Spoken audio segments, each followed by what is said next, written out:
Victor Hugo décrivait la presse comme l'arme de la vérité dans les mains du peuple.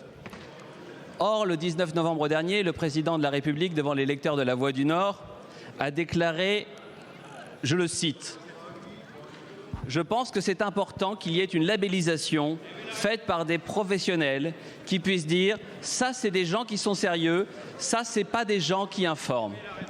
Monsieur le Premier ministre, dans notre démocratie, il ne peut pas y avoir de labellisation. Il ne peut pas y avoir de bonnes et de mauvaises informations. Il ne peut pas y avoir de bons et de mauvais médias. Il ne peut pas y avoir de poids, de mesure. Il ne peut pas y avoir de jugement de valeur sur la liberté de la presse.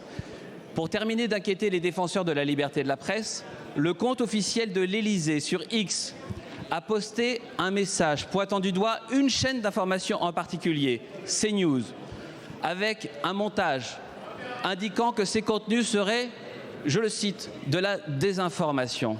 Dans notre démocratie, il y a déjà une loi qui encadre, qui protège, qui limite la liberté de la presse, celle de juillet 1881, loi héritière de l'article 11 de la Déclaration des droits de l'homme et du citoyen.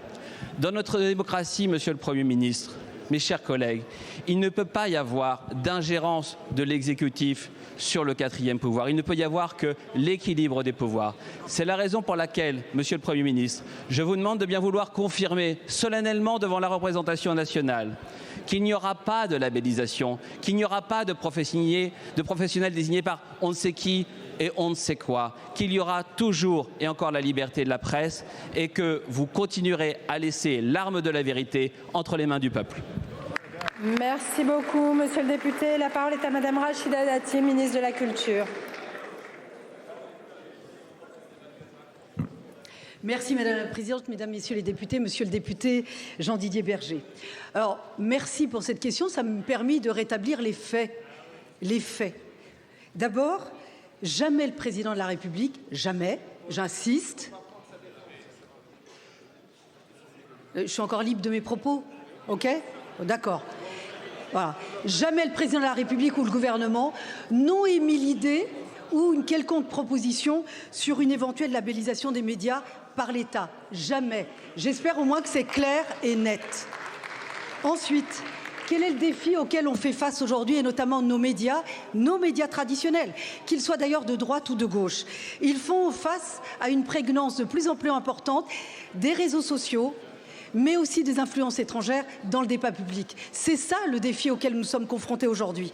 Et donc, ils sont le réceptacle de contenus viraux qui ne respectent rien, pas même la déontologie journalistique. Et donc, aujourd'hui, nos médias traditionnels, et je le redis, qu'ils soient de droite ou de gauche, résistent dans ces bouleversements.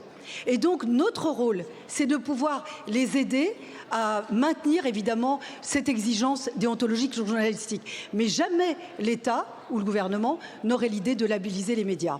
Ensuite, il y a certains groupes, à leur initiative, comme le groupe EBRA, par exemple, qui ont décidé d'une certification.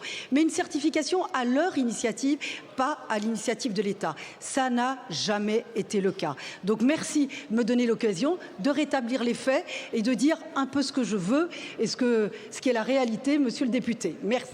Merci, madame la ministre. Monsieur le député, quelques secondes. Merci Madame la Ministre pour votre réponse qui, je pense, pourra rassurer la représentation nationale. Mais la meilleure protection de la liberté de la presse, c'est la liberté de la presse elle-même. Et il faut faire confiance aux journalistes pour établir toutes les vérités. Merci beaucoup, monsieur le député.